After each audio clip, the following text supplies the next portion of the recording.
3 से 5 जनवरी तक बागवानी महोत्सव का आयोजन किया जा रहा है। कृषि मंत्री मंगल पांडे ने इसका उद्घाटन किया।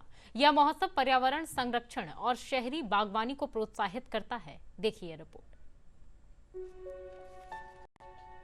पटना के गांधी मैदान में आज से बागवानी महोत्सव की शुरुआत हुई।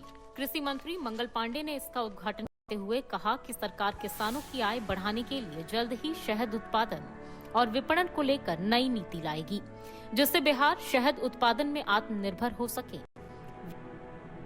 मैं बिहार के किसानों को बताना चाहता हूं कि बिहार के अंदर हम सब लोग एक नई पॉलिसी लाने जा रहे हैं शहद उत्पादन का।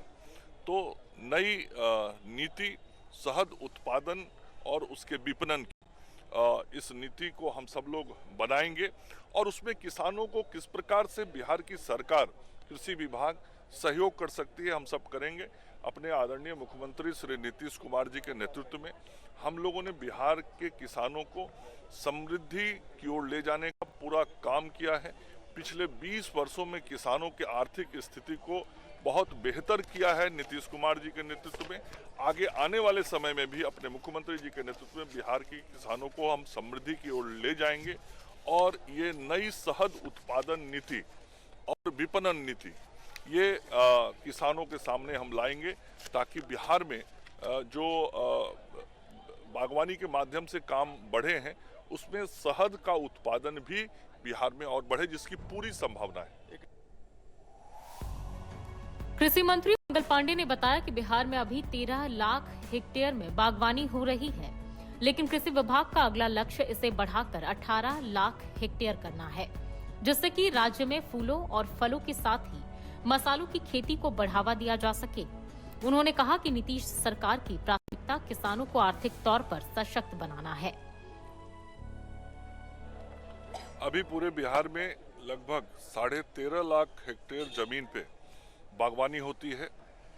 कृषि विभाग उद्यान निदेशालय का ये लक्ष्य होगा कि आगे आने वाले वर्ष में हम इस 13.5 लाख हेक्टेयर को बढ़ा के 17-18 लाख हेक्टेयर तक फल फूल लगाने, सब्जी लगाने का काम हम सब करें, ताकि ये जो बागवानी का काम है ये बिहार में बढ़े।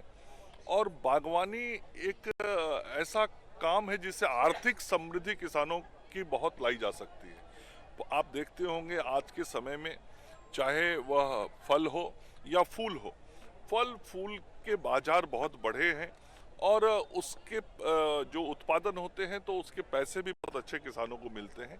और साथ ही जो सब्जियां हैं उन सब्जियों के कारण भी किसानों को बहुत समृद्धि मिली है। तो हमारा ये प्रयास है कि आगे आने वाले समय में राज्य में बागवानी का काम और बढ़े। जो मसालों को हम खाते हैं, जिन मसालों का उत्पादन बिहार में नहीं होता है या कम होता है, वैसे मसालों को हम और यहाँ कैसे उत्पादित कर सकते हैं उस दिशा में भी हमको सोचना चाहिए।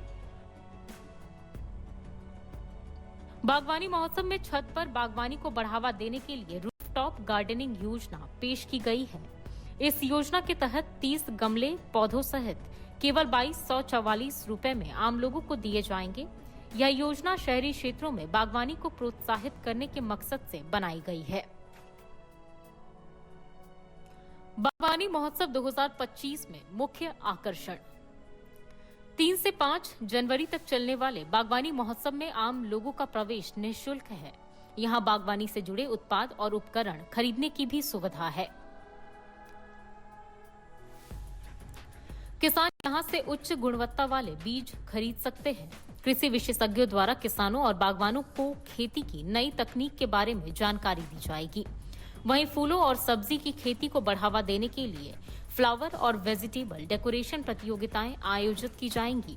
यहाँ घूमने आने वालों को बिहारी व्यंजनों का स्वाद लेने का भी मौका मिलेगा। अरविंद कुमार वर्मा के साथ ब्यूरो रिपोर्ट, दूरदर्शन समाचार, पटना।